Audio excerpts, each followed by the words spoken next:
نن عبدالولي دی ماشاءالله چې د مایانو کار ښه دی، نسبت په نورو کلو ته ډېر ښه دی. خلک راځي، خلک یې مایان خوري او زموږ مایان چې ځي ډېر خلک یې خوښوي نسبت و ښار ته او تلافسل و ګریش ته، ځکه چې اوس ګریش ته هم پاکستاني فارمي مایان روان دي. دې ځایو ته زموږ چې ځي ژوندي مایان دي، د خلکو مخکې د اوبو څخه راکاږو، خلک یې خوري او انشاءالله ښه دې خرڅېږي. په بازار کې خو رنګارنګ مایان شته، د ډېرو ځایو شته. د رودي مایان په مجموع کې اوس کم دي، ولې چې رودونه وچ شي. فارمي مایان نو فارمي پاکستاني مایان په بازار کې کاروي، زموږ خپل وطني فارمي دي. دغه کارو د خلکو پخوو ډېر خلک خوښوي.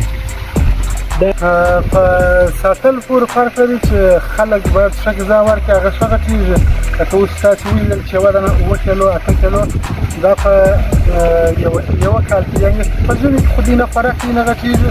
په 6 میاشتې کې د کوچنیوالي چې د 0 څخه دي 6 کیلو 7 کیلو ته رسېږي. ولې دا اصلاح شوی تخم دی. مخکې دغه چیچان چې وه د چین څخه راتلل، نو اوس ماشاءالله موږ خپل تولید لرو. چیچان موږ خپله پکوو په مایانو باندې، نورو خلکو ته هم ورکوو چې خلک د مځکې لپاره تالاب ولري، هغو ته هم لکه خلکو ځانګړي تالابونه ورته جوړ کړي دي، په هغو کې ساتي. او موږ خپل هم نور تالابونه او فارمونه لرو. بیا دې ته راوړو د خرڅ څخه د بازار د پوره کېدو مایان خو نشته. حکومت باید داسې وکړي چې لږ همکاري د عامو خلکو سره وکړي، لږ ښه زمینه سازي ورته وکړي، چې یو لږ کومک سره وکړي، یو لږ ځای د جوړولو، اوس یو تالاب جوړول هم پورې مصرف لري. او بزګر خلک او عام خلک داسې نشي کولی چې هغه مصرف وکړي، هغه دغه وکړي. خو بیا هم ډېر ښه دي چې بند څه خو ډېر ښه دي. خپل د وطن تولید وي، خپل د وطن یو شی چې وي، نو پاکستان څخه ولې باید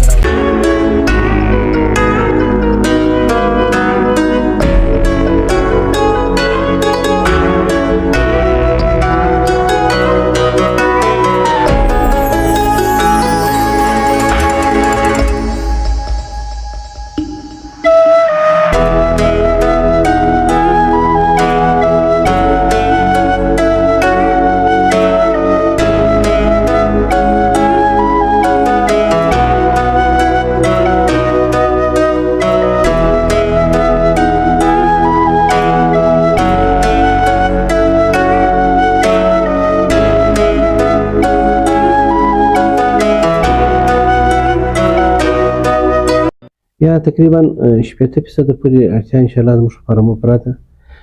40% مایان هم د نورو هېوادونو څخه راځي. د اوس دپاره وزارت مقام یو مکتوب را لېږلی دی. په مکتوب کې تقریبا په 10 جریبه کې یو دانه اکسرې غواړي چې جوړه کړي. د دې اکسرې د لارې به انشاءالله زموږ د ډېر حده پورې دغه پوره شي، مشکلات به د خلکو حل شي، او زموږ هغه د خلکو غوښتنې به پوره شي. مایان خو ډېره ګټه کوي، ډېره ګټه کوي. که چېرې څوک ورځي، ځکه دا داسې وطني منبع ده، په اوبو کې ساتل کېږي. نو اکثره ولسوالیو کې فارمونه وچ سوي دي، هغه په دې خاطر باندې چې هلته اوبه کمې سوي دي، او په نورو ولسوالیو کې پاله سوي دي. اوس د خلکو غوښتنه ډېره ده پاله کوي. نو خلکو زموږ غوښتنه دا ده چې په کندهار کې دغه 3 رقم مایان ښه پرورش کوي، که یې فارمو ته واچوي چې سلوار دي، ګراس دي، ګلپام دي. د 3 رقم مایان په کندهار کې وده کوي او ښه پرورش کوي، او د خلکو لپاره ښه د ګټې لپاره منبع ده. وچکالۍ تاثیر کړی دی په بعضې ولسوالیو کې چې اوبه ډېرې کمې سوي دي، په هغه ولسوالیو کې فارمونه وچ سوي دي، او په نورو ولسوالیو کې چې اوبه شته، نو په هغه ولسوالیو کې نوي فارمونه هم جوړ سوي، ایجاد سوي دي. بیا هم خلک اخته دي په فارمو، اخته دي جوړوي. نو خو د کندهار وچه سیمې دي. کندهار چونکې په یو وچه کې راګیر ولایت هم دی، نو اوبه هم په بعضې ولسوالیو کې وچېږي، بعضې ولسوالیو کې بیا اوبه پیدا کېږي. خو چې اوبه یې کار کوي، ډېر مایانو ډېر خلک به سختۍ د مایانو په دغه باندې مایان یې اوضو ته اچولي دي، ځکه چې د باوړیانې دي، برمې دي، دغه راوسته یې مایان اچولي دي. زموږ غوښتنه دا ده که چېرې دغه مایان څوک جوړوي، راځي موږ مو ته مشوره ورکړو، د مدني ملت ته دې راسي، موږ انجینران ماده دي ورسره ځي، مو ته مشوره ورکوي، دا اوس ځای ورښیي چې اوس به څه رقم جوړېږي، مایع څه رقم روزه کېږي، په روزنه کې همکاري ورسره کوي د ملت لخوا. او کوم استاد کې بیا په دې باره کې هم کاری کول د سره کومک کوي بیا موږ آماده یو چې هغه استاد او تواصل دې ته د سره همکاري وکړي کومک کوي څو زموږ ولایت په سیاسي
هغه رقم لکه د ګرشت مایان هغه رقم مایان تقریبا شو پاکه مومي ته تراغلی به تراغه وا را دی وا تراغه نه باندې څه مقصد را دی وا نرخونه نو هغه یو خو د رود مای دی یو د پاراوی مایان نو یو پاکستاني مایان یا خو خوند نه سم نه دی دا د شاده خوند هم سم دی نرخونه من په ځل ساغانی دلته وکړم په نوم د دې په خپل دغه فیصله وکړي چې ګران دي کارګر